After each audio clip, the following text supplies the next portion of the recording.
Kibagabaga, ibitaro by'akarere ka Gasabo byasuwe n'intumwa za rubanda muri gahunda yo kwegera abaturage no gusura ibikorwa remezo. Ibi bitaro byasuwe hagabijwe gukurikirana imiterere yabyo no kureba uko abarwayi bavurwa. Intumwa za rubanda zari zifite amakuru ko muri ibi bitaro abarwayi babanza kwishyuzwa mbere yo kuvurwa, ibintu bidahwitse. Honorable Zeno Mutimura yarayoboye iri tsinda. Ubundi umurwayi yabageze mu bitaro aravurwa, yari umuntu wageze mu bitaro aravurwa akazishyura. Amakuru twari dufite nuko hari uko umurwayi hari igihe abarwayi babwira ngo nimujye gushaka umuti, nimujye gushaka urushinge, na muganga twabyumvikanyeho bavuze ko bagiye kwikurikirana bakareba aho bidakora bakabikora neza.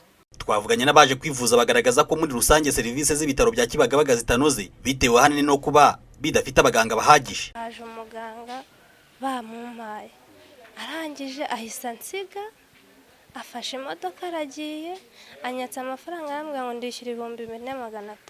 Ahisa agenda, ubwo ndi mu gihirahira. Ndabona badahagije ku buryo ugomba kujya ahantu bakakohereza ahandi kugira ngo wakwaranje baguhe serivisi nyine usaba, kandi ugenda utari hamwe gusaba, ubaza ibibazo byawe ugenda ujya hirya no hino bagukora serivisi, bituma rero umuntu atinda.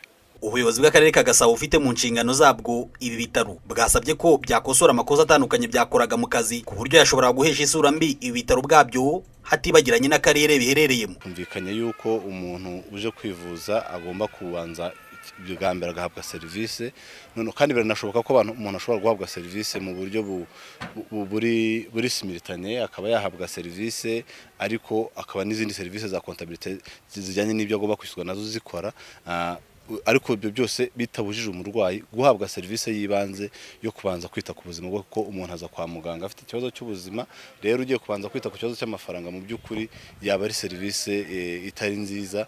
Hakunze kumvikana ibibazo bishingiye kuri serivisi mbi muri ibi bitaro, nyamara Dr Mutagandwa Avite, umuyobozi mushya wabyo, ashingiye ku myaka 12 y'uburamba maze ayobora ibitaro hirya no hino mu gihugu na 16 amaze mu kazi k'ubuganga, yemeza ko imikorere mibi muri ibi bitaro igiye guhindurwa amateka nk'uko yabisabwe. Dore ukatangira. Ngiye kuvuga ko turaba marayika na mbabeshye kandi nanjye naba nibeshye. Twarabyize sirikwi y'umurwayi twayihinduye guhera mu cyumweru gitaha, ubu barimo barakora kablage mu nzu bazakoreramo ku buryo za serivisi yafatiraga ahantu hatatu hatandukanye agiye kujya zifatira mu cyumba kimwe. Serivisi 3 zose zigiye guhuriramo hariya, ibyo byose akayibona hagaze ku bantu babiri begeranye bakorera ku meza amwe, agahita agenda ajya kubona na muganga kugira ngo ave ku idirishya rimwe agaruke. Hariho n'abayobaga rwose ibyo suku kubeshya cyangwa akajya no gutonda hatakagombye gutonda. Icyo cyari ikibazo gikomeye cya sirikwi y'umurwayi, ariko twarakibonye kandi twagifatiye umuti. Icyakora ubuke bw'abaganga ugereranyije n'abarwayi bakirwa muri ibi bitaro ni ikibazo intumwa za rubanda n'akarere ka Gasabo bavuze ko bagiye kuganiraho na Minisiteri y'Ubuzima.